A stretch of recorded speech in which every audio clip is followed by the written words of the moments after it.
अमित शाह ने जो कहा था अब वो धीरे धीरे पूरा होने जा रहा है। CANRC के जरिए रोहिंग्या मुसलमानों को बाहर करने की कवायद शुरू हो चुकी है। जम्मू कश्मीर में इसका ही एक नजारा देखने को मिला था जब एकाएक रोहिंग्या कैंप्स में भागम भाग मच गई। बोरिया बिस्तर समेट कर रोहिंग्या मुसलमान कैंप से भागने लगे। पुलिस के बुलावे पर अपने कागजों की जांच कराने के लिए रोहिंग्या मुसलमान दौड़ पड़े और पुलिस की कार्रवाई से किस तरह से बिलबिलाए वो भी आपको देखना चाहिए। रोहिंग्या हूँ, जम्मू में आया था 2012 में। जिस तरह आपको डिपोर्ट कर रहे हैं आप तो ये जैसे डिपोर्ट कर रहा है वो अच्छा है, लेकिन एक्चुअली ये होता है जैसे कुछ लोगों का माँ बहन इधर ले गया, कुछ बंदे को पकड़कर उधर लेके गया, ये अच्छा नहीं कर रहा है। रोहिंग्या मुसलमान जब देश से भाग रहे हैं तो देश का मुसलमान क्या बोल रहा है आज इस खबर में आपको दिखाएंगे। दरअसल कल की ही बात है जब जम्मू के रोहिंग्या कैंप्स में अचानक से भागम भाग मच गई। रोहिंग्या मुसलमान कैंप से बोरिया बिस्तर समेट कर भाग रहे थे। आलम ये था कि कैंप के बचे हुए लोग अपने रिश्तेदारों के इंतजार में भूखे बैठे थे। इन सब की वजह है होल्डिंग सेंटर, जहां अब तक 155 से ज्यादा रोहिंग्या रखे जा चुके हैं। इलाके में अफरा तफरी थी और जब उनसे बातचीत की गई तो रोहिंग्या क्या बोल रहे थे आप खुद ही सुन लीजिए। बस यहाँ पर वहाँ भी हमारे ऊपर बहुत जुल्म हुआ था, अभी भी जुल्म हो रहा है। हम वहाँ वापस कैसे जाएंगे? हम तो यहाँ रहना नहीं चाहता हूँ, हम तो सरकार से मुकाबला नहीं कर सकता। पर अचानक में ऐसा हुआ था तो हम उसमें क्या कह सकते हैं, हम तो जाने के लिए तैयार है। देखो हमारा हालात, हम सिर्फ जान बचाने के लिए आया, हम यहाँ रहने के लिए आया नहीं है, क्योंकि हमारा गांव नहीं है।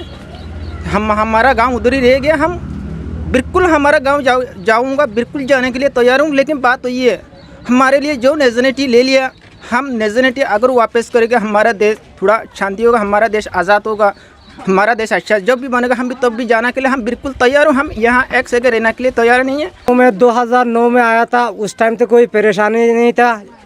अभी इस टाइम कल 2 दिन से ये परेशानी और घर से सो नहीं पा रहा हूँ। यहाँ पे भागना वहीं जा रहा हूँ, इधर जा रहा हूँ, पुलिस दौड़ाते जा रहे।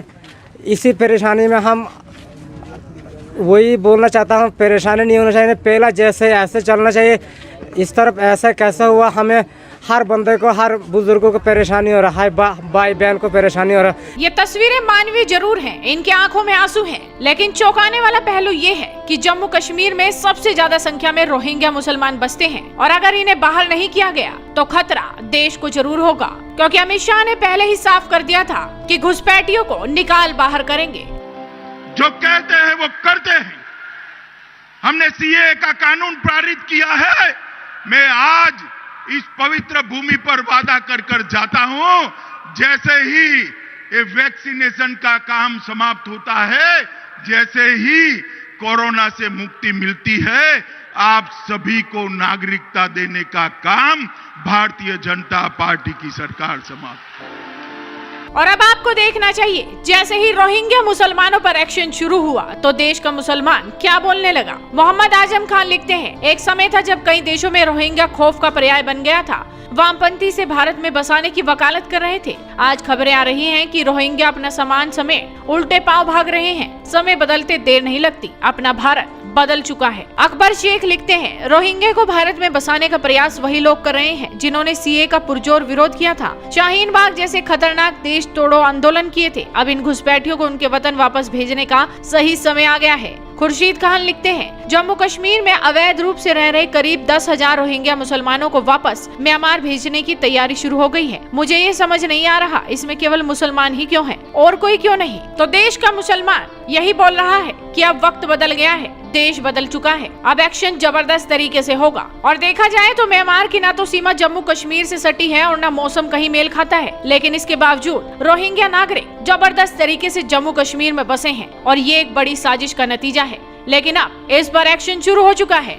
देखना होगा कि आगे कौन कौन से शहरों में, कौन कौन से राज्यों में इन रोहिंग्या मुसलमानों पर, घुसपैठियों पर एक्शन होगा। ये देखने वाली बात होगी। तो आप भी इस वीडियो को ज्यादा से ज्यादा शेयर कीजिए और जुड़े रहिए हेडलाइंस इंडिया के साथ।